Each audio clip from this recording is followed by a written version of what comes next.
privilégio grande estar aqui hoje, nesse domingo, nesse dia tão especial, podendo compartilhar uma mensagem com vocês.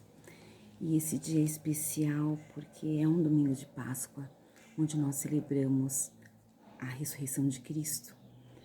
E Páscoa significa uma nova vida, a bênção, o privilégio de deixar de lado coisas que atrapalham o nosso progresso e renovarmos a nossa existência através de um viver mais elevado. E é tão bom saber que nesse dia nós podemos lembrar da ressurreição de Cristo, da maneira como Ele viveu e colocar nossa esperança em que nós podemos também ter uma nova vida. É um privilégio grande também ter recebido a oportunidade de, em espírito de oração, selecionar uma mensagem para compartilhar com vocês. E uma mensagem da última conferência, né? E como não pensar no poder revigorante da esperança nessa época que a gente está vivendo agora, nesses dias, né? Claro que o discurso do Elder Holland, um perfeito esplendor de esperança, me veio à mente e ao coração. E para a gente ter uma abordagem desse assunto nessa manhã. Estamos vivendo tempos difíceis? Sim, nós estamos, mas eu testifico a vocês que revestirmos de esperança amplia os nossos horizontes e que esse sentimento traz-nos paz, fortalece a nossa fé e também nos traz o amor de Cristo aos nossos corações. Ano passado, o presidente Nelson nos convidou a olhar para o futuro. Era muito comum nós ouvirmos o presidente Monson dizer que o nosso futuro seria tão brilhante quanto a nossa fé. E semana passada também o presidente Nelson nos disse que esse ano será maravilhoso. Quantas mensagens de esperança! Que privilégio sagrado ter um profeta vivo e em meio a uma situação tão conturbada quanto a que estamos vivendo. Podemos ouvir a voz de Deus através de seu servo escolhido para nos guiar nesses últimos dias, trazendo-nos alento, segurança e esperança. Nós ouvimos uma voz de amor do presidente, do Elder Holland, nessa última conferência. Eu fiquei profundamente emocionada quando ele, ao referir-se ao seu casamento com sua esposa, ele disse: sei que na casa de nosso pai há muitas moradas, mas pessoalmente falando, se eu fosse um dos afortunados a herdar uma delas, para mim ela não passaria de um deteriorado barraco se Pati e nossos filhos não estivessem comigo para desfrutar essa herança. Sabe o que é para alguém as palavras até que a morte o separe representar uma aterrorizante maldição? Foi para ele nesse momento. E quão glorioso é ver esse exemplo de amor, né? E de humildade, ao mesmo tempo de esperança de que a eternidade será tão maravilhosa se ela acontecer ao lado daqueles que nós mais amamos. Isso é uma voz de amor. E a gente viu muito amor envolvido nessas palavras, né? Voltando-nos para essa mensagem de restauração, que foi o que nós ouvimos, né, profusamente nesse último final de semana. A mensagem é de que toda a esperança que aconteceu naquela sala com 6 pessoas não foi em vão. Esperança da organização de uma igreja que ocorreu e que em 200 anos tornou-se uma igreja, que é a Igreja de Jesus Cristo, porém cobrindo toda a terra com seus 17 milhões de membros, o que começou com 6 pessoas, hoje atinge milhares por todos os continentes da terra. Então, os desejos daquela época começaram a ser revestidos de realidade e se tornaram verdadeiras âncoras da alma, segura e firmes. E o que vemos é o que antes era uma esperança, agora faz parte da história. Que exemplo glorioso, né? Pensando em tudo que foi sofrido, tudo que foi passado, tudo que foi enfrentado por Joseph, toda a perseguição, toda a história de sacrifício de sua vida 100% consagrada, a história dos pioneiros, a história, né, da ida, né, ao oeste, para o Lago Salgado. Tudo isso tem um legado tão glorioso nas nossas vidas, né? E eu fico pensando que no momento em que a gente está vivendo, ao perguntar, né, e quanto a olhar para o futuro, né, a gente está vivendo uma pandemia mundial, né? E Elder Holland, falando sobre isso, ele nos deixou uma mensagem tão, eu diria, tão encorajadora, tão clara, de que nós precisamos ter fé e esperança. Ele falou o seguinte: neste momento travamos uma batalha contra a Covid-19.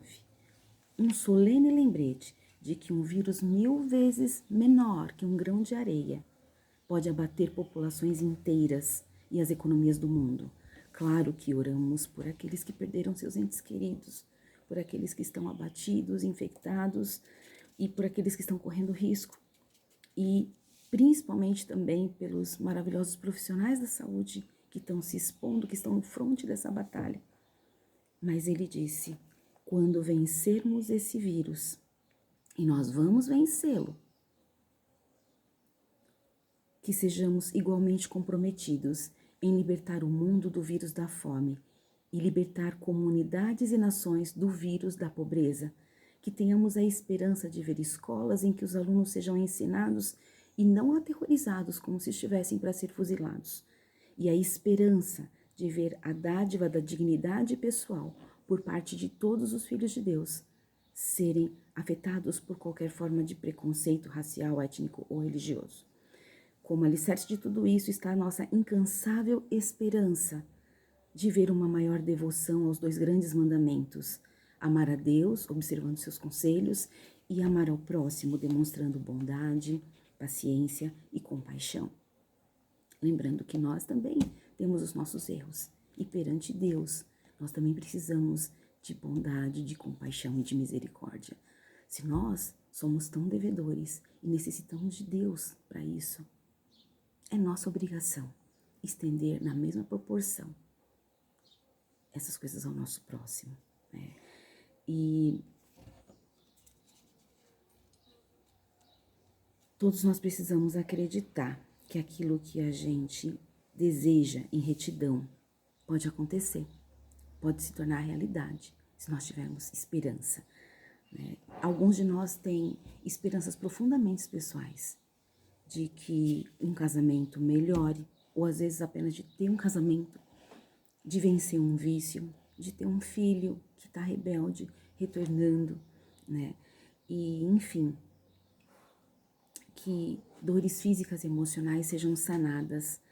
Mas ele fala que, exemplificando a restauração, a própria restauração reafirmou a verdade primordial de que Deus realmente se dedica a este mundo. Então nós podemos e nós devemos ter esperança de que mesmo quando estivermos enfrentando as circunstâncias mais intransponíveis, as coisas podem mudar, tudo pode passar. E se tantas das esperanças de 1820 puderam ser concretizadas com um facho de luz divina aparecendo a um simples menino que estava ajoelhado num bosque em Nova York, nós não deveríamos ter esperança de que desejos justos e anseios cristãos ainda possam ser maravilhosamente, milagrosamente atendidos pelo Deus de toda a esperança? Gente, que lindo! Todos precisamos acreditar, e ele diz todos, ele não diz você que não tem isso, ou você que está enfrentando aquilo, ele inclui todos.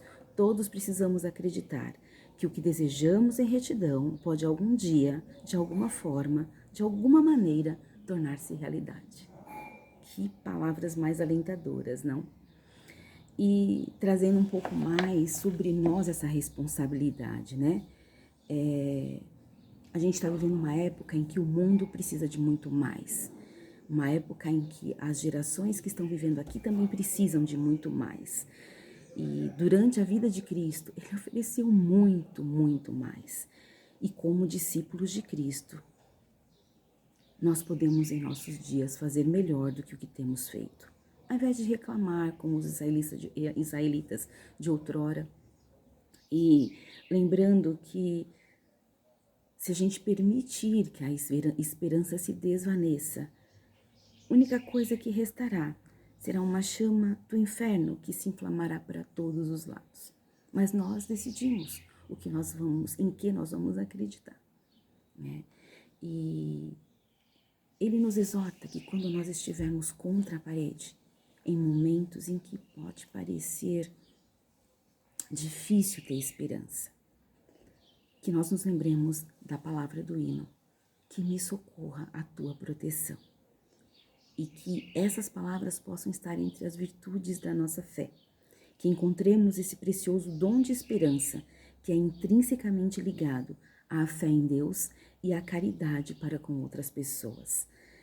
E ele cita o sentimento de uma jovem ex-missionária lá em Joanesburgo, que ela disse: nós não chegamos até aqui para chegarmos somente até aqui. Há muito o que fazer, né? E a escritura que foi tema do discurso dele está lá em 2 Nef 31:20. Deveis, pois, prosseguir para a frente, com firmeza em Cristo, tendo um perfeito esplendor de esperança. Um perfeito esplendor de esperança.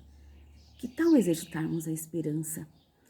E ter esperança e amor a Deus e a todos os homens. E se assim prosseguir, diz o Pai, tereis vida eterna, né?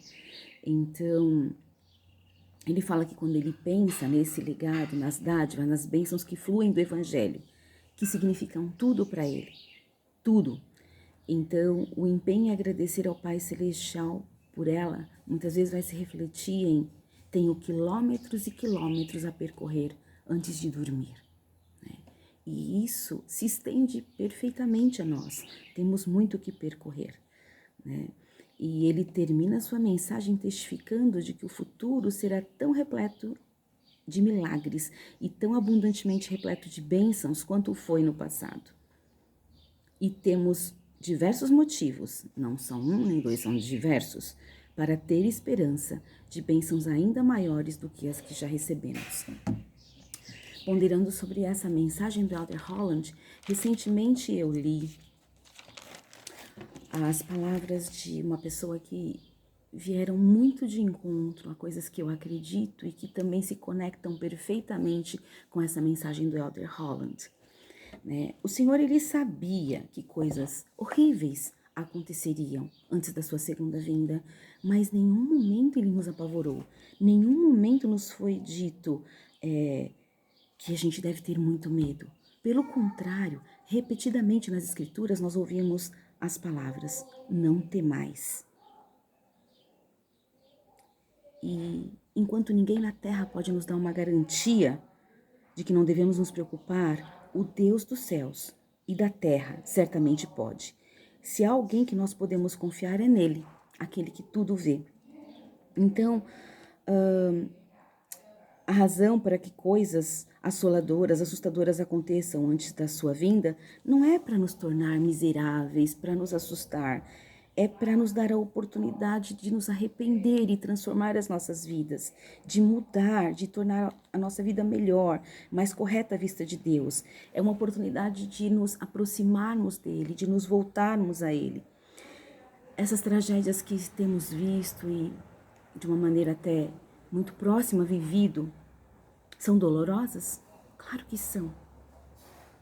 Mas sabe que elas também são oportunidades misericordiosas, porque elas nos permitem reavaliar a maneira como nós estamos vivendo e o que precisamos mudar, e mesmo que de uma forma dolorosa, todas as coisas que a gente está vendo, né? Em 2 Nef 26:24 diz: ele não faz nada que não seja em benefício do mundo, porque ama o mundo a ponto de entregar sua própria vida para atrair para si todos os homens. E mesmo nesse tempo de tumulto, medo e caos, nós podemos sabendo do amor e da paz que Deus pode nos transmitir, lembrar que Ele cuida de seus filhos e que Ele os ampara. Muitas vezes a gente pode estar literalmente embaixo de suas asas de proteção. E nós precisamos entender que isso já é um forte motivo para que tenhamos esperança. Ele não vai nos abandonar agora. Na verdade, tudo o que temos que fazer nesse momento é seguir seu conselho e confiar em sua voz, porque coisas boas virão àqueles que se esforçam para segui-lo. Nós temos ouvido tantas mensagens de esperança, que o mal que nos assola será vencido. E acreditemos, façamos nossa parte, imploremos, como o profeta nos pediu, imploremos ao Senhor pela cura do mundo. Ao mesmo tempo, enchamos o nosso coração de fé e de esperança, e que a paz que vem do céu possa estar conosco. Nessa Páscoa nós comemoramos a realidade da ressurreição. E o presidente Nelson disse: vocês nunca serão deixados sem o consolo ou sem acesso ao poder dos céus. Essas verdades são uma âncora para nós. Agarremos-nos a ela. Há tantas vozes perdidas no mundo, muitas vezes baseadas apenas no medo e na falta de esperança. E nós temos uma pessoa que fala com Deus, dizendo que nós devemos ter esperança, né? E essas verdades são uma âncora, especialmente nesse momento em que o mar se revolta.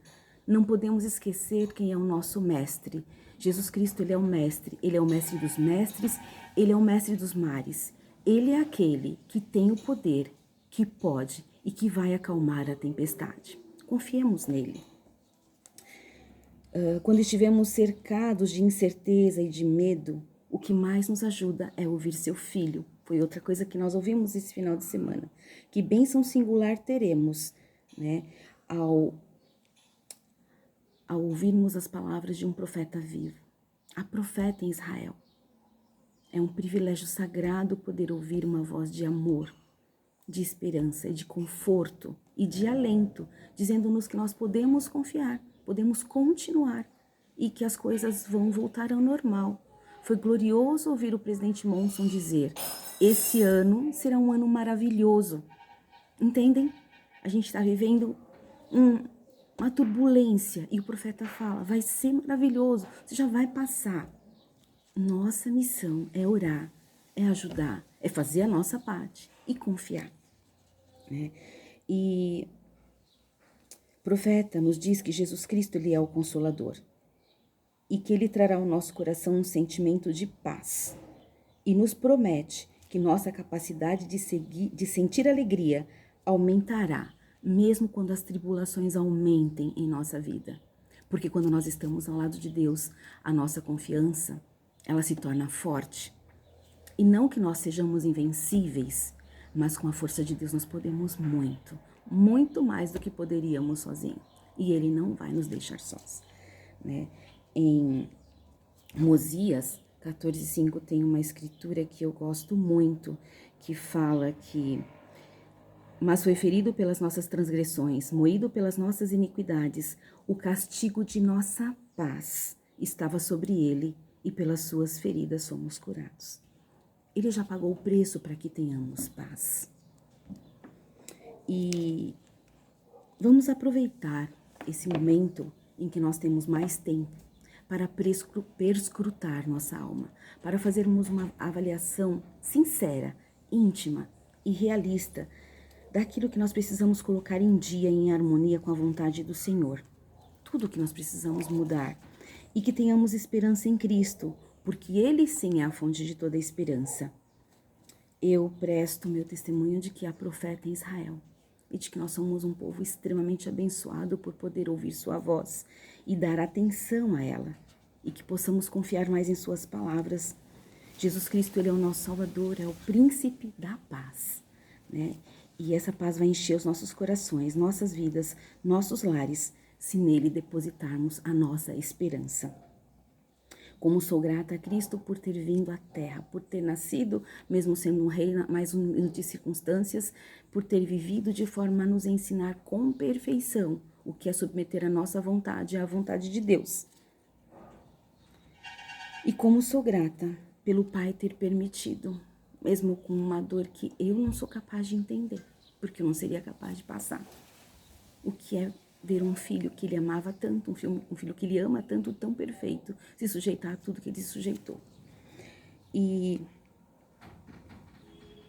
ele fez tudo isso por cada um de nós, para que tenhamos paz, né? Mesmo nos momentos de adversidade. Sim, Cristo veio à Terra, ele sofreu, ele morreu, mas ele ressuscitou. E esse princípio por si só nos ensina que a vida se renova, que tudo se renova, né? Mesmo a vida, se assim o permitirmos. E como eu disse no início, a Páscoa significa uma nova vida. O coelho é um símbolo atribuído à Páscoa, né? Por causa da fertilidade. E os ovos porque simbolizam a vida, né? Muita vida, fertilidade, muita vida, né? Então, Cristo deu essa vida por nós, a sua vida, mas ele ressuscitou para que tenhamos a nossa vida. E eu sei disso, eu sou tão grata por isso. Eu vou terminar a minha mensagem aqui colocando logo na sequência um hino que chama Suas Mãos e que nós ponderemos em tudo que o Salvador fez por nós, para que tenhamos paz. Eu amo meu Salvador. Sou grata por esse privilégio de poder conhecê-lo e de saber que eu não sou muita coisa, não.